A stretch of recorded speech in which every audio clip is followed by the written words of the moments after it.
Good morning, everybody. This is Dr. Rao Kalasu. Um, I am starting my role, elevated thought in the morning. Um, Today, I want to pose this question that was posed to me a few years ago. The question is it not rather ignorance to know all else without knowing oneself? Basically, that thing, we do everything by reading the manual.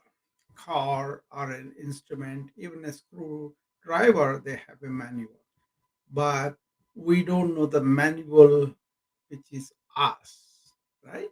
So that is what I wanted to really focus on today.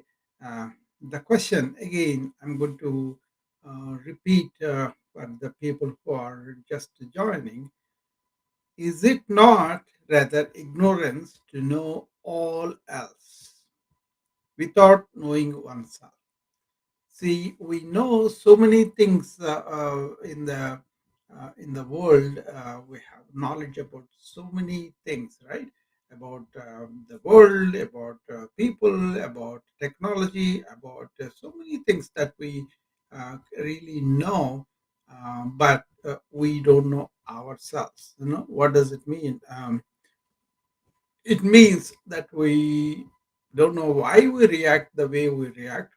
We don't know why the way we feel the way we feel, and we don't have any idea about where the thoughts are coming from. That kind of thing.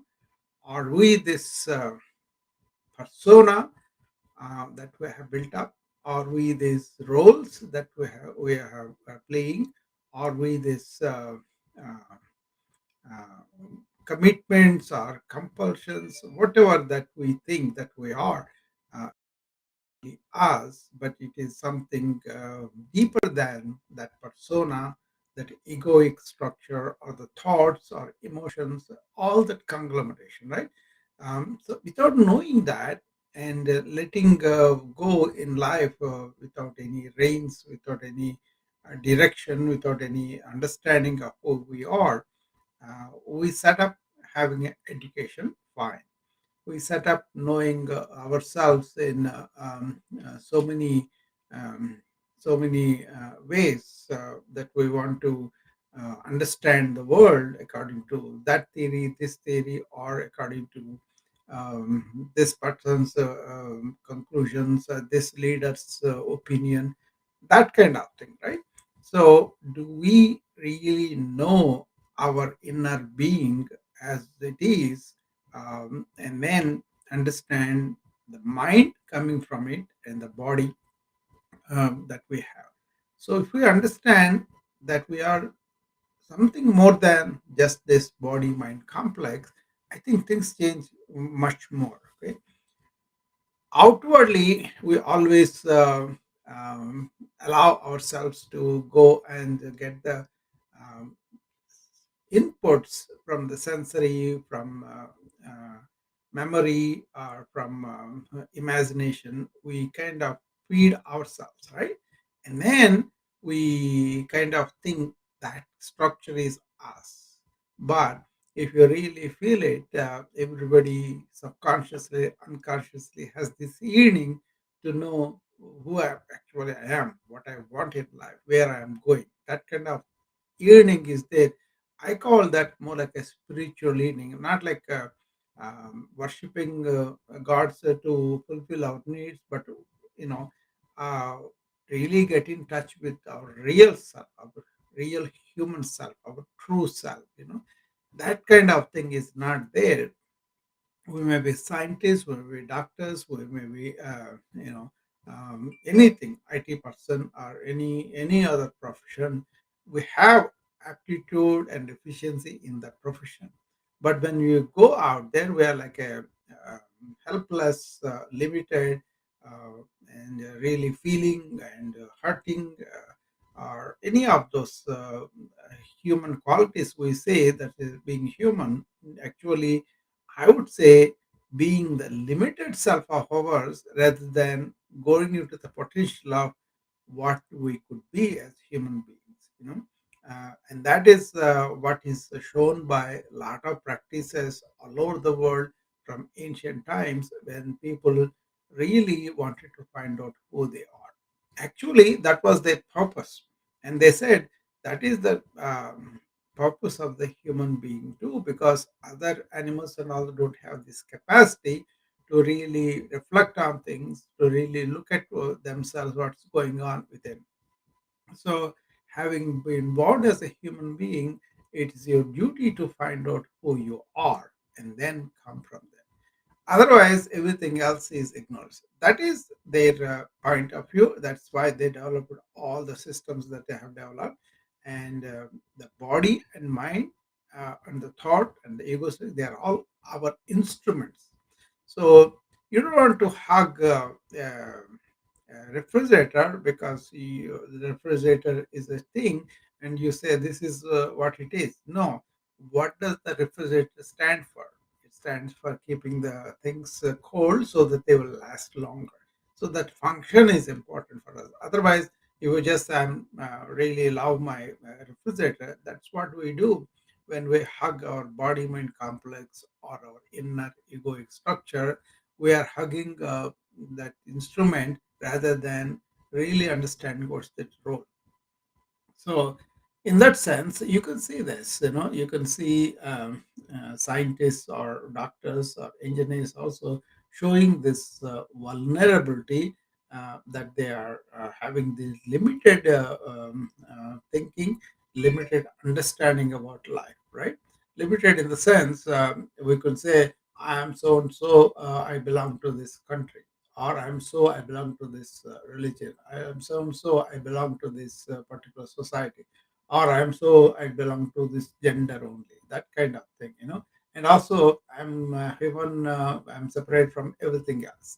That separativeness really gives us a lot of anguish down the line. So people suffer and then they take up these practices where they want to really understand what is suffering, what is the existence, what is a human being, what we are inside, and all that. All I'm saying is there are so much deeper reflection went into this by the humanity from age old times. And I would say the ancients seem to be evolved in this respect. When it comes to external things, tools, technology, we may have shown evolved. But then, do we have that in the interior of the human beings where we are tolerant of each other, we are not hating each other, we are not having this misery that we create on other people, those kind of things. And also, are you free of fear of anxiety and all of those things? If you look at it, we seem to recheck what the ancients said and how they were evolved in that they were steadfast. I was watching a Japanese movie yesterday or day before yesterday, I think. It was one of the Oscar-winning movies that they were presenting, and this man, he was like a very wild man, and but he was um, very skilled in sword fighting, right? So he wanted to prove himself, but he was an ordinary villager, and he wants to fight, but he has no chance to get into the army and all. All his relatives really don't like him because he's very wild and aggressive in his ways. He doesn't hurt anybody, but the way he behaves is like a lot of energy, and then he doesn't know how to really express it. But when the fight comes, he does fight very well, and then he works his way towards the battlefield and then participates in there, and then he kind of exerts all his energy that way. Then what happens is he kind of really gets contact with a sage because he killed somebody, and then the entire village is after this man, the hero, to catch him. Nobody could catch him, but this sage goes and then talks him into coming and getting surrendered, and then tells, see, all the women and children of your relatives are really suffering, so you should be coming, because they were suffering, his relatives, because he's uh, not coming under the law, right? So he comes, then the sage makes him take the punishment, but at the same time, he kind of brings him to a palace and says, "Your lover is in this," and then he brings him in there, and then he locks him in in a room. And this guy says, "You traitor! You cheated me! No, no, no!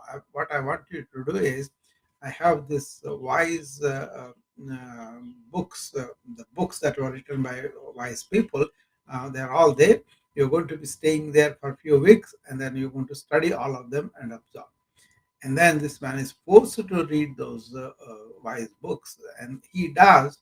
And then he comes out much changed person, because he has seen the minds of the ancients who were really giving wisdom, right? Then what happens is, when he comes, and then he is kind of balanced, but then the sage also says that, go in steadfastness. That means whether you have good things or bad things are happening, you will be steadfast.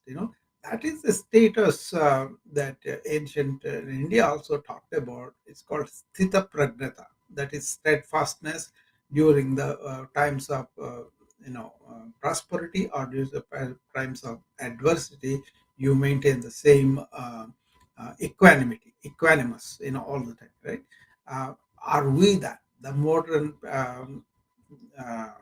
citizen, an average person, you can see, it doesn't matter which um, title they have, which role they have, which kind of socio-economic status they are subject to this anxiety, and then they're subject to the fear, and they are insecure because of the separation from the real oneness that we are all one.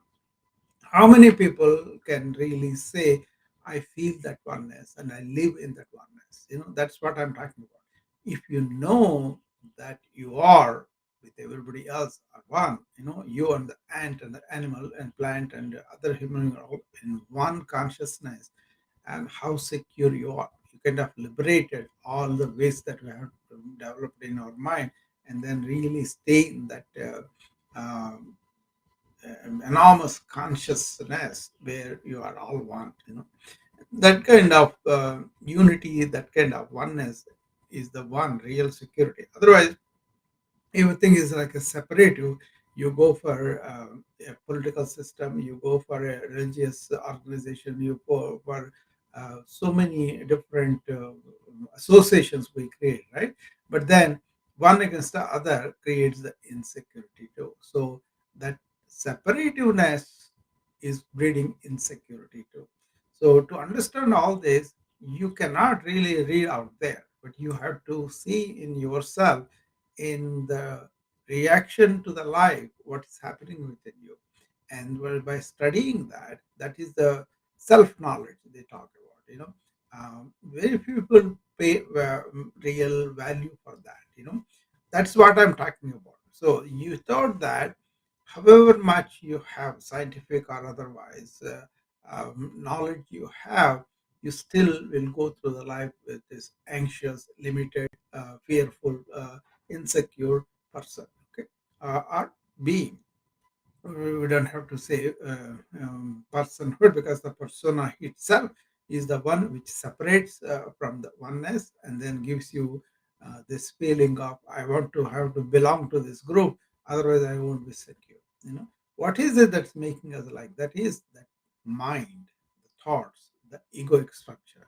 So that is the one you want to see in life, in action, and then get over that and just be a simple, complete human being. That is my take on that when I was presented this argument. And usually we thought, we work very hard, learned a subject, and then medicine, for example, and became a doctor, became you know uh, for my own profession, where I earn my living and like that, right?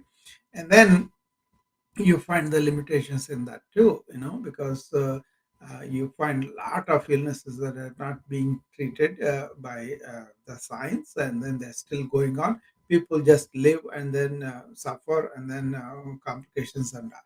But then if you turn to the ancient civilizations, they are much more uh, long life, and they were much more healthy, in the sense they were not having this inward anxiety, depression, and everything about the life, because they really turned inside and stationed in their being, and the self-realized people are very, very healthy. That is something I had to examine. I have to understand it.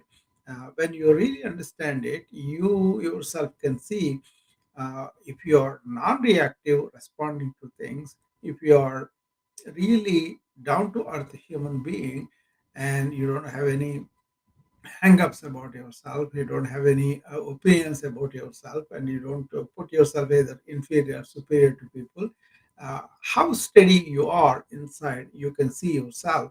And also lots of things are very, very small. They are all small, really. Once you have that attitude, and you kind of be very steady inside, the other thing is you will be very joyful, ananda they call it, blissful, so where thoughts are not by themselves, not compulsive themselves, because you know how to clean them up, right? Then you are using the thought whenever you need it. But you didn't say thought is everything, thought created things are everything, and this particular opinion of myself or image of myself that I created is me. And then mistakenly we kind of go through the life thinking that we are the egoic persona. So what I'm talking about is persona can have knowledge of outward things, but it is really limited, and it cannot really uh, take you to that blissful conscious being, which is thoughtless. You won't have that if you have the egoic structure. Okay, it's not crime to do that, but then it's a uh, it's a thing that doesn't give you that blissfulness we're talking about. Okay, so towards that way, you got to really calm your superficial mind, and when it is not needed, definitely calm it down, and then look inside with your own feeling intuition, and then you will be touched with that they called like a conscious being that is blissful, you know so it is consciousness, it is the being that is the center, that's the center of everybody, right?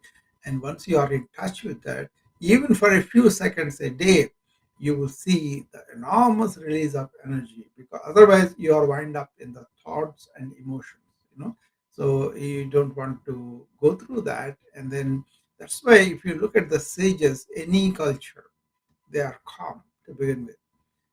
That sage I'm talking about in Japan, he was very, very calm and all. The first shot they show the sage is he comes to wear a towel around his waist, but he's like a bare chested and bare legs and all that, right? And the girl who was, in that ashram, she considered him like a father, and she was laughing at him. Say, what is this appearance? Then he says, yeah, we're all born naked, but I'm not naked, but at least I'm trying to, get my clothes dry. That's why I'm trying to go to the place where I can spread these clothes, something like that, but he was very calm, serene, and he didn't take her laughter as insult or anything. And he was blissful, and then he was responding to her very nicely, very kindly. And also, he does that same thing to the hero who is wild and committed murder and is sought by the law and all that, right? But he takes him in, he reforms him such a way that this man becomes a great, samurai, and then he kind of helps the people a lot, because He even sacrifices marriage, and then he dedicates his life to protect the people from evil forces and all that. So the sage really overcomes the life because he has overcome his mind. And whereas we, as ordinary people, we are at the whim of the parading thoughts that we have. Either they are buried in our own mind, or people are talking about it, or we get it from the outside, right? And then we react, and then we value so much for the reaction. For example, in the social media, this trend is real, right? Everybody wants to have approval. Everyone wants to be praised. Everybody wants to have more likes and more comments and all. What is that? You know, suppose you are dependent on that, and tomorrow they all don't do that, then you will be miserable. Suppose I think that is the persona that social media is encouraging, and people find a kind of feeling good or secure feeling when somebody else praises them, somebody gives them value and all of that. Look at it carefully. I'm not saying it's right or wrong. What I'm saying is that is the fact, right? Now, if you don't depend on that, and you see the superficiality of it, and then you are stationed in your own real being, then you won't be subjected to these vagaries. Either they insult you or they praise you, you will be the same. That is the status that people can achieve. Then what happens is you're going to do the real work. You are here to help somebody in the social media. You want to relate to somebody like a friend, you will do that. you know Otherwise you are only worried about how much I will get out of this, how will I feel at the end of this talk or at the end of this day, because I was going through the social media, how many people liked me, how many people appreciate me, how many people made comments that are good for me. Even if they have honest criticism, I think that ego personality cannot take it. But if you have transcended that, then you are in the being. What happens is, from the being, you can see those vagaries. Even if you are kind of, tempted or really allowed that feeling to overcome you, you will see it and you will get out of it. Then you are steadfast to everything. Your aim is, okay, I love the world, I love the other people, and I'm to really be a human being with them, and I want to share. That kind of thing gives you real steadfastness inside, and also you are having the opportunity to talk, you are an opportunity to share, you are have opportunity to really answer questions if people have, without putting yourself first. I should be liked, I should be getting likes, I should be getting comments and all that. And then you hide that from everybody, or you are craving to come back and say somebody has to say good thing before I feel good. That's happening, right? So this is why knowing ourselves and staying there, not in a egoic structure, actually transcending it and being a true human being, and then true to ourselves, and then really staying in that simple conscious being that is blissful, then your thoughts will be kind of steady or slowed down or completely stopped, and the thought becomes your tool. And then you can use it to prepare a thing to help other people or yourself. You can do any number of things. Even the small job you can do very well, and then you will be happy with that. Okay. Otherwise, you can build up this erudition. You can build up out of this expertise in specific subject. That's all very good. But then, if that leads to egoic formation within you, whereby you think, because I have this skill, I'm a big deal, that is the destruction of that. That may not be good for other people, not good for you also, because you may build this balloon of ego for a while because you have built up the expertise in such good subjects, and then somebody else may be better than you, or somebody else may come and put a needle into that, and then your whole thing will go down, and then you'll be miserable. That is what is happening to big uh, time corporation people, and they may think that they are climbing the ladder of success, and then they go up, and at the end of it they find they have this void within. Where did it come from? You know, why a lot of those people are committing suicide? See, these are serious issues if you really look at it. So think about things, and think about things in a rational way. Don't take any of this personal, please.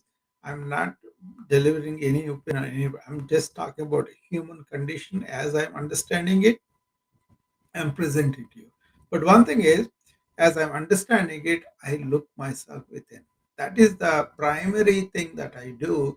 I think that's very valuable, and that's where I agreed with this. However knowledge we have, however much outward expertise we have, still have to turn inside and understand this. They call it jiva in Sanskrit.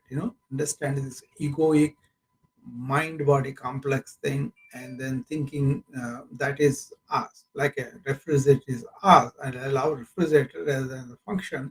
The same thing is happening with the human beings. The instruments that are supposed to be functioning for us, we are embracing them as us, the mind, the thought, the body, and all that. But once you identify the right place and then really turn towards having the bookish knowledge versus real inward orientation, that is when you are liberating all egoic structures and the problem. Then thoughts, emotions can happen. Be steadfast, because what is it that is reacting? The mind, but you are in the being. So that separation of mind, body, and being. So body, mind, and being. If you are stationed in the being, that is all the work there. Then you will understand the vagaries of the mind and vagaries of the body. They will fall. Then you will not be perturbed in the sense. Okay. So that is important for us, why we should turn inside and look at what is going on. Observe. If you have a lot of knowledge, then you cannot really see that, because you look everything through that knowledge. No, be a simple human being, turn inward and look at things as that happening. For example, you are talking to somebody, they insulted you, and then you really cring, and then you're really angry and all that. You got to observe that, and then anything about this is good or not. Just observe that, and then goes down when you are in awareness of that, and then you will make the life and the world and all interactions as a mirror for you to see yourself. And the high erudition that you have, the high intellectual acumen you have, and the less you will be turning inward with intuition, because this interferes with that. But once you put that aside and then really turn inside and simply look at it without judgment, without blaming or anything, then you will know who you are. And then you will see all these things are coming and going. But then there is somebody who is observing all this. Be that, and then you will be steadfast in your mind and in body also. And then there is a quietness in the body that can happen too.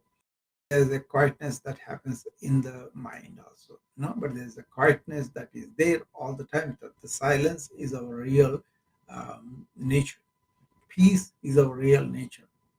Happiness is our real nature. I'm talking about landing and staying in that nature, our real nature, and then what developed as thought, what developed as mind, what developed as persona, we can deal with it, But if you think you are the persona, that's when you are, uh, you know, really going towards the suffering, misery, that people all go through. So, Ramana Maharshi one time said this: our problem is our senses, our intellect always go outward.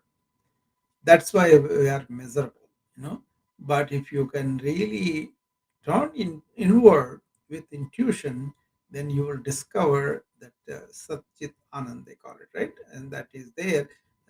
It's like a blissful conscious being. That's the definition of Satchitana. So once you are in the place, your thought is quiet, and you not only relieve the suffering, but also experience the blissful nature of yours, which is the natural self. That's what I'm bringing to.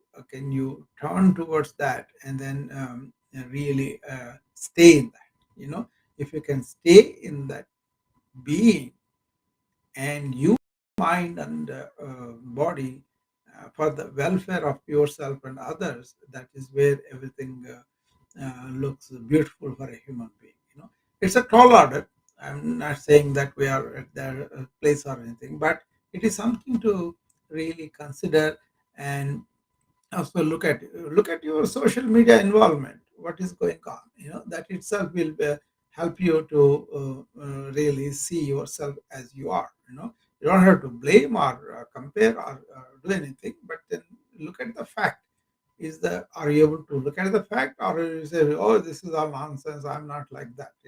But the fact that you want more likes, more comments, more affirmation, more good things about you, so that you feel good, is that real or not? You have to judge yourself, because I think Jiddu Krishnamurti said one time, uh, you are the one who knows how spiritually you really are or not. Are you having fear about your future? Are you having fear about your uh, uh, um, all the things that you possess, or you fear about your relations that are going away? All that only you will know, right? Other people will know if you tell them. Otherwise, you can hide them very well, right? So, how spiritual you really are, spiritual in the sense of how calm a human being you are, how true to yourself. That's what I'm saying, spiritual in that sense. How true you are to your real self, and how um, baseline human being you are. The more human you are, the more spiritual you are, right? Otherwise, it's like an ego working through, and that's not spiritual at all. you know so that's what I wanted to say for on this topic. There's so much more when it comes to the practice of turning inward, and really knowing your interior self and landing there. That's a big deal too. There are so many systems, but the uh, best I found very simple one is, whatever thought happens, don't pursue the thought and go with the thought. Rather, ask the question, where is this thought coming from? And once you discover it is coming from the deep within you, and then that space where it is silent, and then from the silence, the speech is coming. That's why they said silence is a mother of speech. So instead of going on thinking, going on pursuing each thought, at least few thoughts, if you can say, I have an opinion coming up on somebody, for example, and immediately say, where did this come from? Is that real right now, or is it my just my opinion from the past? And then you will see it is coming from within you. Within is actually a silent self. From there it takes origin. It's very difficult for people to turn inward, because the thought is very, very fast, mercurial. Before you even know it, it went on forming a network of 20 thoughts, right? And then you immediately say, what's going on here? What you started, then you have to trace back to each thought. But meanwhile, consequences may be there, because we may act out the thought, or we may say to somebody something and they may take it some other way. All those complications are there. So, what you want to do is first to slow down the thought, and then each thought as it arises, where did it come from? And if you're doing that and not indulging the thought or not suppressing the thought, it leads to that silence. And once you station in that silence, you can see the movement of thought very clearly. And then you will see the things as they are, not according to what you think they are, but what they are. To be able to see as things they are is a big relief, because then you see exactly what it is, rather than you are interpreting it according to your background, according to your cultural background, according to your training, your conditioning, and all that. All that drops, right? So that's why slow down the thought, think only few thoughts what are meaningful to you, and then anything else comes up, especially if you are doing some job or something, and then you have these unnecessary thoughts coming up. That's where the news and everything is putting a lot of things that we don't need, you know. But people listen to lot of unnecessary thing, and then they get perturbed, and then they get a lot of stress out of it. So what do you want to do? What is meaningful activity? When I'm doing it, can I be focused on that without having all these other thoughts, you know? And what are thoughts that are needed for that job, you can do it, you know? It's the interference of thought that's the problem when you're doing a job, okay? Otherwise, rest of the time when you are doing job, can you be silent? This is the way to do it. When you are trying to be silent, the thoughts come up, right? And don't indulge, don't suppress the thought, don't pursue the thought, but just ask the question, where did this thought come from? After the you develop the looking at it, capacity to look at it, then you will know what is a limited thought, what is not a limited thought. A limited thought you read easily identify, and then you just take it away. Then you are in that oneness, you are not in the separation. Thoughts lead to the separation.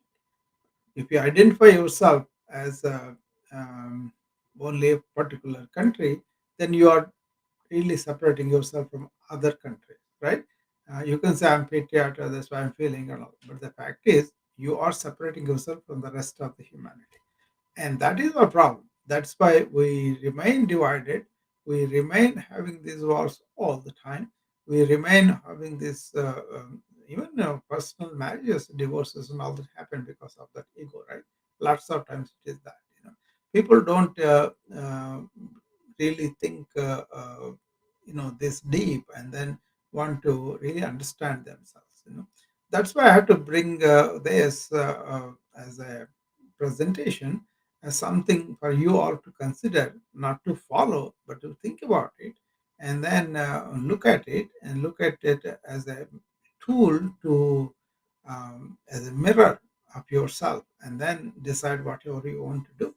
But one thing I can say for sure, when you discover this Satchit Anand, or that conscious blissful being within, that is away from the thought, away from the feelings and all that, then what happens is you are not only peaceful, and you are kind of peaceful with understanding, and you are peace itself, and you have this joyful feeling, and also really a lot of problems that you saw before as problems, they disappear, and you discover this state of being in ananda, that is the blissful nature, and that itself is something you have to experience and see how that is. And from there, you will not listen to anything else. There's so many forces trying to influence us to be away from that natural, simple human we are. You know, so you got to appreciate that influences, and that those people who are doing it, they may not even know that they are trying to do it. You know, the people on the social media, if you are depending on that to give you value inside, then uh, the social media will do that. You know, but if you are in the social media, do not depend for your, enjoyment, for your safety, for your satisfaction within. If you are not dependent on social media, then you know what I'm talking about. Okay. So anybody else wants to come and talk about anything? I'll be here for another 15 minutes. And if you want to come up, you are more than welcome to come up and tell me what you think about this problem, or what you think about this perspective, And if you are for it or against this, I welcome both ways. It is not a form thing, it's like a fact. I'm pointing it out that we can read a lot of books, but we still remain ignorant of our self. knowledge, what we are inside. We may not be paying attention to it all, but if you have, then whatever you have read can be put to good use, right? And you will enjoy that too, because you are being useful for the world and other people. And most of the time, people feel very good when they are in this service mode and they are giving out something because they want to do it. I mean, people complicate with compensation and all of that, but then uh, enough compensation is not enough. We want more other. That's the problem, right? And then these kind of things become very useless because they say, who is going to understand all this and all? But that is not the point. The point is how you are feeling inside. Are you happy? Are you peaceful? Are you joyful? These are the things. If not, why not? Are things and everything are giving you? No, they are giving you temporary, fleeting. But then those temporary pleasures also become ephemeral and addictive too. So you don't want to really base your joy and peace based on that. On the other hand, because you have this intelligence to turn inside, because you have this capacity to stop the thought and then look at yourself intuitively. Intuitively means what? You feel it. You know it is there and you feel it. And then it's not like something put from somewhere and then you have to work towards it with the mind, and that's not it. It's kind of, you feel, I am more than this body and mind. I am much more than these emotions and everything, all the persona together. And once you are in that state, then you will be naturally happy, naturally peaceful, naturally blissful.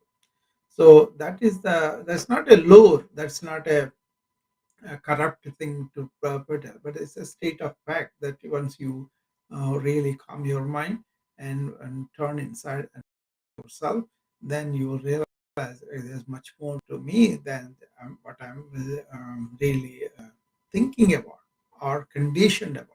And then you stay in that peaceful happiness, you know, mm, irrespective of what goes on with the body or with the mind. Maybe this is esoteric for some people, that's fine. Maybe it's like kind of too deep for some people, that's fine. Maybe it's practical, like, as far as they're concerned, is living this life here and now, enjoying it is practical, and that's why they want to do everything towards that. But I'm not talking about just that living, but I'm talking about something beyond that. How can you really pay attention to that and then say all the problems that we are having is because we are identifying ourselves with the persona, with the ego, and that's why the divisions, that's why the problems are coming up. Whereas if you really identify we are oneness in all, then you are all in oneness. Once you do that, there is no separation, and you are not going to hurt your neighbor, right? That's what Christ said to do, right? So you treat your neighbor like as yourself. That's what he said, right? I read that meaning like that. Ancients also said divinity within and oneness of all. Okay, these two things they call this Brahman not only in us, through us, all the things that are pervading us, the mechanical or that is not life or life, inert and all the live things, they are all in one Brahman, one energy. Even physics is coming to that. But we think we are separate. That's why we create these divisions and create all the problems. Okay. Yeah. So I think I talked about 45 minutes or so. Is anybody who wants to come up and talk to me about it? I think I have some friends here. I don't know if anybody is here or they're left. 26, 25 people are here. Uh,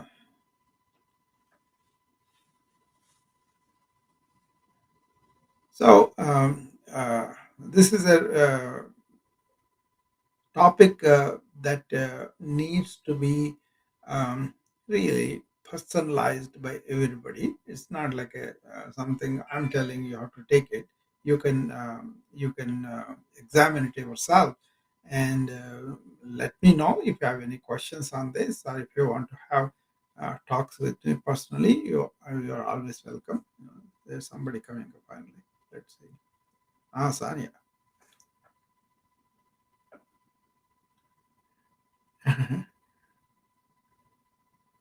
Hi, Sanya. Sarah, How are you? hi. Good, good. Hey. I've been listening to you, and of course, the first time you said it, of course, sometimes the message doesn't get through, right? Yeah, yeah, And then I now look at the thoughts and and reflecting why I'm doing stuff like I did, right? That yeah, is really helpful. yeah, I know it takes a little while for it to sink in. Sometimes I feel, yeah. but you know, No, in that's okay. in That's okay. appreciation, you can kind of like Yeah, in reflection, yeah, even you can understand why yeah, those things, the emotions that ties with it, like especially you're talking about the social media, yeah, and of course I've been kind of like, okay, let me just distance myself from a little bit of the social media thing and really reflect on that, yeah, and I find it really helpful for me to, like, of course this is the journey inward, right? yes, So to yes, understand why these things are affecting me, so you yeah. know No, it's a that kind big, of thing. it's a big deal just to even appreciate this journey inward, Sanya. That's a big leap. A lot of people think, oh, let me have these external things, then I will explore. But my point is, you don't have to do that even if you are trying to make a living, or because modern times requires the money to pay for things, otherwise you won't get it. That's all okay, but that should not be at the cost of our mental peace and happiness. That is Mhm. why this becomes important. You can first be that and then realize, I am not really separate from everybody else, I'm all included with everybody. With that inclusiveness with everybody, like I want to talk to you, I want to help you, or anything like that. It's not like I'm helping somebody else, I'm helping myself in you too. And that kind of inclusiveness makes you feel like not a big deal. You don't have superiority complex or inferiority complex. You just relate as a human being. And then that is a lot of strength for us because our mind is stable and we can focus on things we want to do and get the things that are there. But then don't be dependent on it. So like the example I gave about really thinking the refrigerator is me, and then hugging it as though that is important. Actually, what the function it is doing is important. But if you think the car is me, or that has become the case, right? A lot of people, they equate themselves with the positions that they have. What I'm saying is, in themselves, the positions are not wrong, but what they make you feel inside, that's the one correct. And then you enjoy and then let it go. If it's not there, that's okay. If it is there, you enjoy and let it go. So inwardness to see itself is a big deal. If you are doing it even for a few seconds on you have tremendous energy infused in you in the morning or in the evening. But if you are doing it all day, look at how it is. For example, if you are sleeping on thought versus being in this being and sleeping, there's enormous energy, that you'll feel in the morning. Because thought, if you allow it to go into dreams and after dreams you go a few hours of it, it's not enough. But if you start with, okay, I'm not going to keep any of my thoughts in my head for now. If I have some things to do, let me write them down and keep them so that I can see them tomorrow. But tonight, I'm going to sleep in that space of being. That means your mind is completely empty of everything. That's very difficult to do in the beginning. But once you go to the stage where you are abiding in your being and sleeping, there's enormous energy. I'm not saying you people have to have a whole night. It's a few times also if you do it. That's really. So I learned this, and then this is a very very important thing for my energy. you know. So it's not like I react to things that easily like I used to, you know. So just Yeah, yeah, this yeah, principle of saying where this thought came from really changes everything. yeah. I like the thought transfer as well. The Mm. suggestion that you make, like before going to bed and writing it on, Yeah, and then letting it go that way, yeah, right? yeah, I like that one. I yeah, think this is the thing that I wanted to, yeah. and then tomorrow and take it on Yeah, again. it's Right. actually a good organizing the mind rather than being completely overwhelmed with whatever we think. We kind of want to. Um, After a while, what happens is you don't have to even do that. You can empty it, and then in the morning you can recollect again if you want to. But if you want to have some organization, easy time, I suggest people to write it down and then in the morning take it up. That way, at least in the night, you are really in the present and you are emptying the mind. It is not going to be easy because the conditioning happened for so many years, right? And Mm-hmm. then to get back from that, it takes conscious effort, which is very difficult for people. You know? Take for example social media. I was saying a fact like people look for likes, comments, and admiration and affirmation and ego confirmation. That's all goes on all the time, and people are unconsciously enjoying that and get involved. But at the time of when somebody is saying that, if you are aware, I'm getting this pleasing feeling or this inflation of my ego, then it will stop. And it's okay, they can appreciate, but what is your reaction? That's what I'm talking about, and the more it's not that you have to stop them or anything. Let them say what they comes out of their heart, that's fine. But what is that doing to me is our responsibility, I think. So that's where inwardness progresses much faster. But otherwise you get sucked into that all the time because most of the people are doing that, right? The social media itself does that. There is a noble intention of mentoring people, coaching people, because you want to help them. That's okay. But what about you? What is happening to you in the meantime? Do you take it to the heart and you take it to your inner core of ego and inflate it? That's what we have to watch out for. Because what I'm talking about is beyond the ego. And if you want to marry with the ego and don't want to let it go, that's your personal thing. That's why I said everybody knows how spiritual they are. But you have been egotistical, you have been working in the corporate ladder, you have life experiences that all showed that I have a lot of pain inside. Where is that pain come from? And that is where real relief comes when you really identify the limitation of ego and go beyond it, make it your slave, not your master. There is, when you said like the other days, and you were talking about people either stuck in their memory or in Yeah, their yeah, yeah, imagination, right, mm, or the future kind of yeah, thing, right?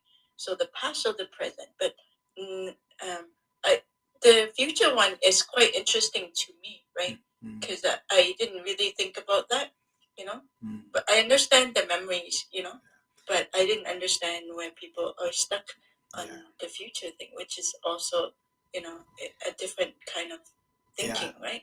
Future So, also, when it comes, it is present. So mm, instead of worrying about the future, worry about the present. The future will take care of itself. Suppose okay. you want to do a job, and instead of being imagining it, execute those steps that you are imagining, and then you become present. The future becomes present. So Mm, you want to become a coach or something, right? And you are developing the skills for it. While you are doing it, don't put your vision on the goal, but rather on the process. It's like a basketball player is taking the ball to the net. He has to run. He has to take the ball to the net. Then he has to jump. They have to put it right. But if you just thinking about, oh, I'm going to I have to do this, then somebody may steal the ball from you.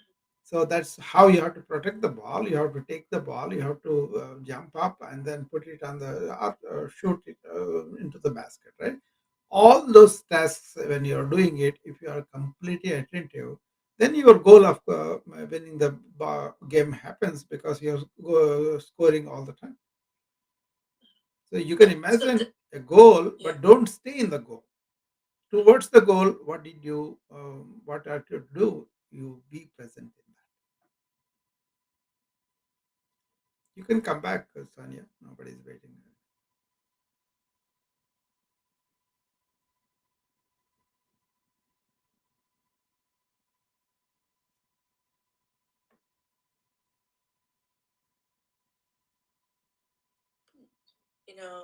Thinking about the processes, I didn't think about what really that means, because if you're tying the goal and the process together, right? Um, No, no time. That's something I didn't think is. This is what I do. I have something I need to do to provide for the family or to provide for my whoever wants to converse with me. They kind of want to do that, right? Then my goal is to, to take this message to people, uh, but I don't want to be stuck in the goal. What do I need to do? I need to improve my speech. I need to improve my social media skills, which both are I'm working on. I got to focus on them. So I'm taking a course on English speaking, even though I have been speaking English all my life. I want to be more understandable, more communicable, so that people can really understand what I am saying. That's the important thing. It's not about me having an accent is a problem. It's the problem is not people are not able to understand. So I want that is my goal, right? My goal is I want to be more understandable to people. So I have to slow down. I have to speak correctly. I have to practice and all. While I am doing it, if I keep my goal in the present, I won't be doing the practice. So okay. plan it. You can have a brainstorming for something that you want to achieve, but then the goals also change as you go. Maybe you want to do small business. It could be a big business when you are focusing on the process rather than keeping your vision on the goal. Okay. Make the goals, but don't live with the goals. Towards the goal, what you need to do, then do it. Then every day you will be present in that, and that will result in something that you uh, really do well. And you don't. You see that the interfering thoughts I'm talking about.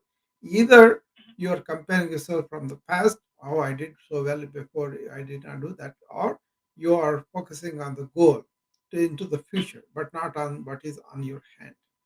So Mm, do the work with the hands means all the skills, everything that is needed. But with a silent mind means this is it. Not related to that activity, don't allow other thoughts. You can have a casual discussion and also focus and do something very important to job too, right? So you want to focus on the job and then you want to talk to people like that. So but we allow the mind to talk to us, to bring us the interfering thoughts. That's why what happens, either they're coming from your memory, which people have done that, they buried everything in their memory without them knowing, and they are coming up, right? Otherwise, you are really focusing on the future. That means you are not in the present. The moment you allow your memory take over, or go into the past, living there, or you are into the future, imagining things, and then that would be good. This if I can get this, or this will be cool, this will be nice, and all that we think, right? Right? And that is the one that I'm talking about. Then you are not mm, completely attentive to it. What did I say? Attention to every action. See, whatever goals you made, for that there are so many steps, right? Attention to each step. That's all you have to do. Then you are really living in the moment. You are live. You are really live in what you are doing. You don't have this all sorts of thoughts coming over and then making you either worry or really expect too much out of it. None of it. You just focus on whatever you are doing, and that to come to the focus. That is what I teach you in the morning. Be here and now. That carry it like a fragrance through the day. This is what I say every day, right? So you practice the being in the present in the morning and carry through the day. All you have to Yeah. see is, am I present or not? It's not that we will be present all the time, but coming back to it makes it more and more and more. And then eventually you will be like me, always in the present. Yeah. I was think I was the other day you told me about the flower, right? Yeah. Um, Yeah, put the flower. yeah. Yeah. So That's a visual cue. Yeah. So let us recall what I said. So we were talking about focusing from the computer to outward somewhere and bringing it back, so that our eye strain will be less. Computer strain, right? We were talking about eye strain. And I said, to make you remember, put a flower associated with that. Then the moment you see the flower, your visual cue will prompt you that.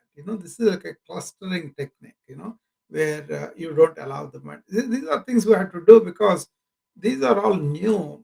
People are not really coming to it from the beginning. Suppose you were taught these things as a child, and then you will not have accumulated so much of memories in our mind, right? And then those memories also take a neuronal path, their own life in brain. That's why they come up when we are not even aware of them. Suddenly they come up. Okay, that's why having these visual cues, some kind of coming back or breathing, all these things help you through the day. Because your habitual thing is, you may do yoga with me, you may be present at the time, but once you go into your regular work or life, whatever, and you go to the same old patterns, then you are not in the present. Then all these things will come. It's not going to happen just like that. So, but then it's not a practice, is a more like how attentive you are in the present. That's why write this down. Attention to every action. That means each job you are doing, there are so many steps, right? And then for each action, you are being attentive. yeah, that's good. I wrote that down. Yeah. Yeah. Actually, I put this in my office also so that the staff can look at it and then they will be attentive. Their quality of listening to the patients, attending to their needs, and also attending to whenever they are drawing blood and all that, that has improved. That has improved the quality of the entire clinic too when they do that. But then they come with young men having kids and all that, right? They come with a lot of problems. So I kind of teach them how to be in the moment, and then also really went out those things so that we can find some solutions if at all there are solutions. Otherwise, we can sit down and kind of counseling, not a counseling, I would say more like being a supportive, friend. That way, they were able to get some solace or some direction sometimes. Sometimes just talking to somebody helps them. We used to do this, what's called compassion fatigue for the nurses. Now we call it burnout. That a nursing head and me, we were meeting them in a big room every day, so that people who have problems at work, they can come and talk to us, so that they don't have to take the work problems home. That kind of thing. Thank you very much, Dr. Dab. Yeah, I always appreciate your insights to sure. at least to this kind of process, right? Yeah. So that's awesome. Okay. Yeah. I'll leave you to other guests, but thank you Okay. for the talks. Okay. Thank you. Okay, everybody. Anybody else wants to come up, or we can? It's already past 8, so I'll be taking leave now, and I'll see you again tomorrow. Bye.